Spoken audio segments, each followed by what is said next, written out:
আসসালামু আলাইকুম, কেমন আছেন?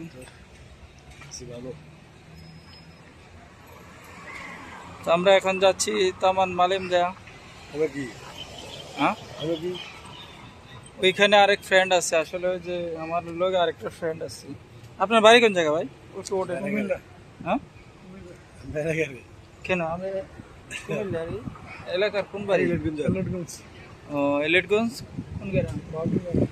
বাপটি ভাড়া। আরে এর তো আমার খালার বাড়ি। এই যে বাপটি ভাড়া হইলো ইয়া কি মেম্বার জানি কো আসলো, মেম্বার না জানি না, কিন্তু মরে গেছি গা। বরকমতা বিয়ে করছি তেলেগঞ্জের বাজারের লোক এই বাপটি পাড়া মেম্বারের নামটা ভুলে গেছি গা। কিন্তু এবার আমার মারা গেছে, তো আমার খাবে। আচ্ছা যাই হোক, তো জোর বাড়ির থেকে আসছে না, আসলে উনি অনেক অসুস্থ, সবাই ওনার জন্য একটু দোয়া করবেন। ওই পেট নাকি ব্যথা করে, তো ওনাকে একটা ডাক্তারের কাছে নেবো আমরা কালকে।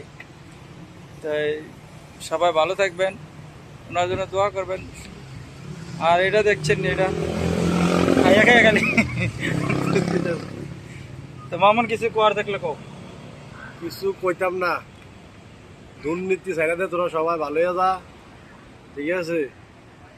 আর সরকার বিরোধী কোনো কাজ কেউ করিস না, তোরা আমি লাস্ট হুঁশিয়ার ডিক্লেয়ার দিয়ে দিতেছি, ঠিক আছে। সবাই ভালো থাকেন, সুস্থ থাকেন, আইন কখনো হাতে তুলে নেবেন না। আর আমরা গ্রামের কিছু মানুষ সম্পর্কে তারা ভিডিওটি দেখবেন। না, গ্রামের মানুষটাই তো দেখবো, তারা সম্বন্ধে কথাটা বলছিলাম, ঠিক আছে। কেউ সরকার বিরুদ্ধে কেউ কিছু করবেন না, আইন কেউ হাতে তুলে নেবেন না, ঠিক আছে।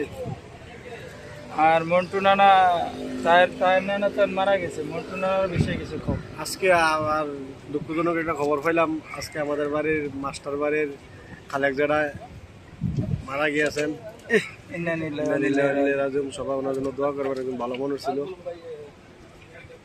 এই আর কি। ওকে, থ্যাংক ইউ। তাই এই আসলে ভালো থাকবেন সবাই। তো আজকে আমরা মামুনে আমার সঙ্গে দেখা করার জন্য আসছে জোর বাড়ি থেকে। এই স্কেপেন যেতেই। তো ভালো থাকেন সবাই, আমরা এখন চলে যাচ্ছি মালিম জায়া।